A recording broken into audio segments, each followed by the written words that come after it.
Konnichiwa, ako si Jun, isang OFW dito sa Hokkaido, Japan. At sa vlog na to, ituturo ko sa inyo o ikukwento ko sa inyo kung paano ako nakakuha ng driving license dito sa Japan na hindi gumastos ng 30 lapad.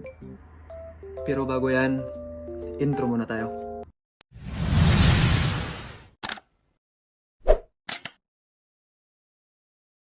Paano ako nakakuha ng driving license dito sa Japan na hindi gumastos ng 30 lapad?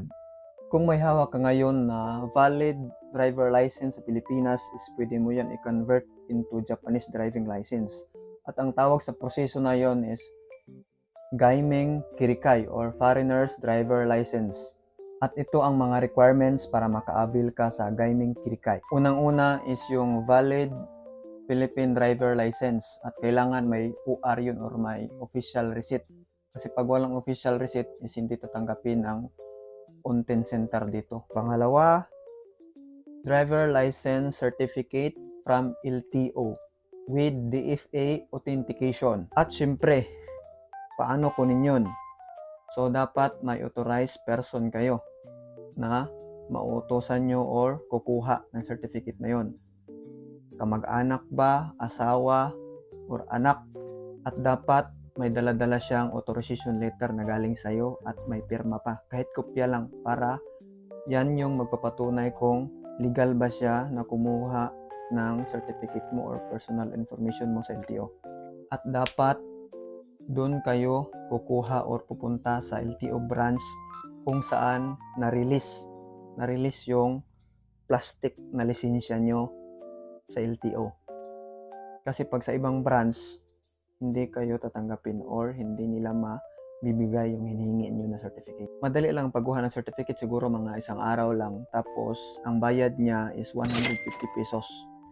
At kung nakuha nyo na yung certificate sa LTO, is pupunta naman kayo sa DFA, yung pinakamalapit na DFA or Department of Foreign Affairs para ipa-authentication.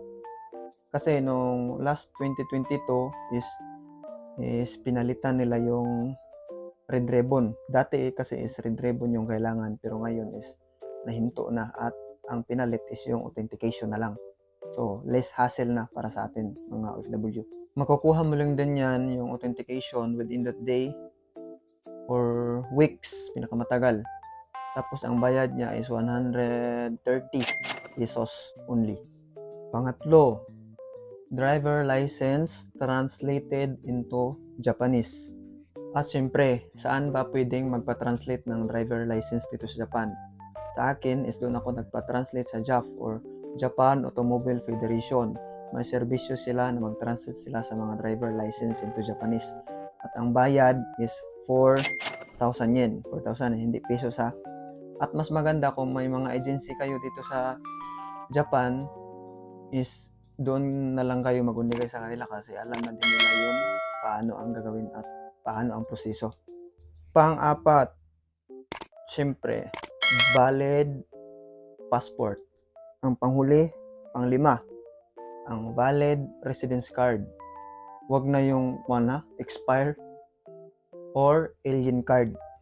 At yun, nabanggit ko na yung 5 requirements at kung meron ka na sa 5 mga requirements na yon, is pwede ka nang pumunta sa pinakamalapit na driving center dito sa Japan at mag-apply ng Gaimeng Kirikai.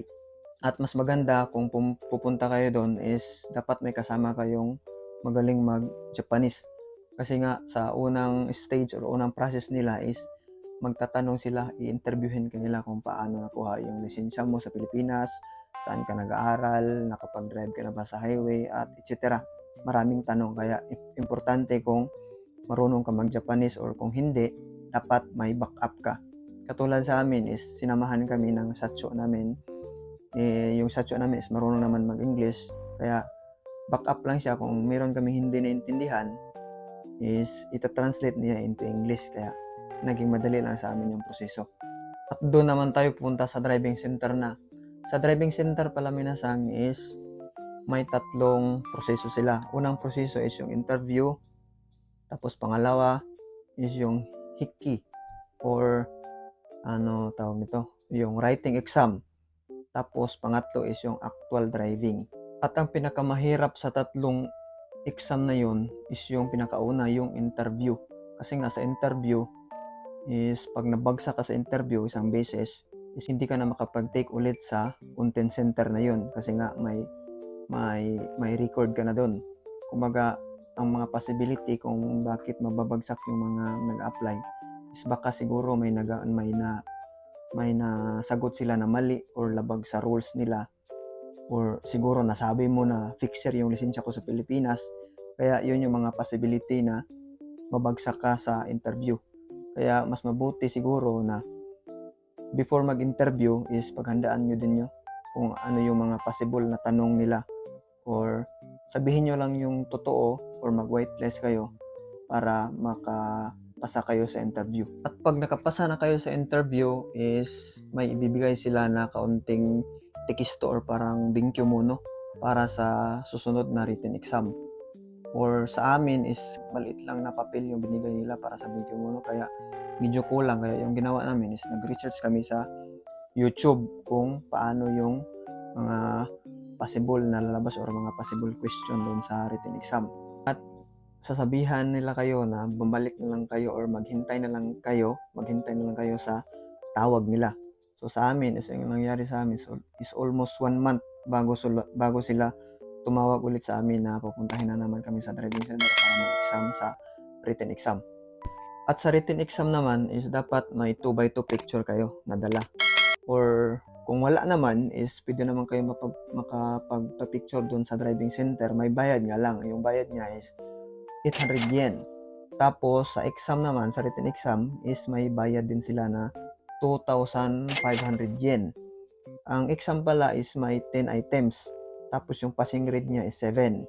Tapos yung pinaka-importante, pinaka-point niya na hindi alam ng lahat ng magti-take dito ng exam dito sa Japan is yung pwede ka makapag-request ng Tagalog mismo na exam or English.